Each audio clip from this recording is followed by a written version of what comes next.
झालं? रडून पडून स्वतःला दोष देऊन झालं?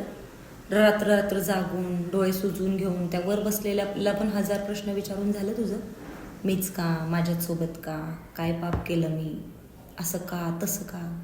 हे विचारून पुन्हा कदाचित माझ्याच नशिबांचा, माझ्याच पापांची फळं, माझ्याच कर्मांची फळं असं म्हणून स्वतःला सिंपती आणि टेम्पररी बेसिसवरती ज्या गोष्टी आहेत त्या नॉर्मलाइज करणं झालं तुझं?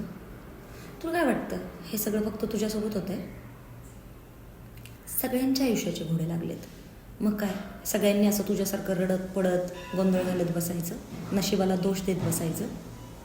जगून घे, एक आयुष्य आहे. कुठल्या समाजाबद्दल बोलत आहेस तू? कुठेतरी वाचलं असेल कदाचित. तो समाज जो फक्त अक्षता पडताना आणि तुम्हाला खड्ड्यात घालताना उभा राहतो. इतर वेळेस तुमच्या आयुष्यात काय चाललं आहे, तुम्ही काय सहन करताय, तुम्हाला काय त्रास आहे, ज्याचं त्याला काही घेणं देणं नसतं, त्या समाजाचा विचार करून तुम्ही तुमचं आयुष्य थांबवताय. खरंच.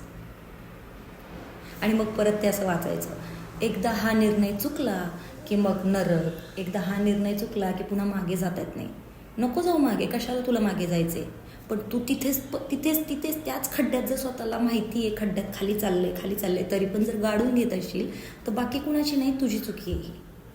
तुला पुढे जायचं नाही. तुला कोण काय म्हणतंय, कोण काय नाही बोलत आहे, ह्या सगळ्यांमध्ये तुला स्वतःचा सोडून सगळ्या गावभराचा विचार करायचा आहे. आणि मग तू पुन्हा विचारणार, मीच का? माझ्याच सोबत का? बरोबर ना? जग ना स्वतःसाठी. कशासाठी तुला रडायचं आहे? कशासाठी तुला तुझं आयुष्य खराब करायचं आहे? लग्न हा निर्णय जर चुकला तर आयुष्याचा नरक होतो.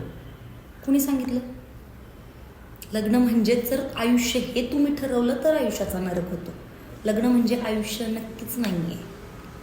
तो निर्णय चुकला तर मागे जाता येत नाही, पण त्याचा अर्थ असा नाही आहे की पुढे जाता येत नाही. पण ते कसं जायचं हे तुमच्या हातात आहे. प्रत्येक गोष्टीत रिग्रेट करणं, प्रत्येक गोष्टीत रडणं, स्वतःच्या नशिबाला दोष देणं, कोसणं आणि ही माझ्या कर्मांची, माझ्या पापांची फळं असं म्हणून गोष्टी नॉर्मलाइज करणं कधीपर्यंत चालणार आहे? जगा ना यार, जगा आणि बाकी लोकांना जगू द्या. ते म्हणजेच फक्त आयुष्य नाही आहे. सगळ्यांना अडचणी आहेत, सगळ्यांचे काही ना काही प्रॉब्लेम आहेत. प्रत्येकजण प्रत्येक प्रॉब्लेमची काही ना काही झुंज देत आहे. पण म्हणून मग फक्त रडत पडत आणि स्वतःला त्रास करत बसण्यात काहीच अर्थ नाही आहे. बघ विचार करून.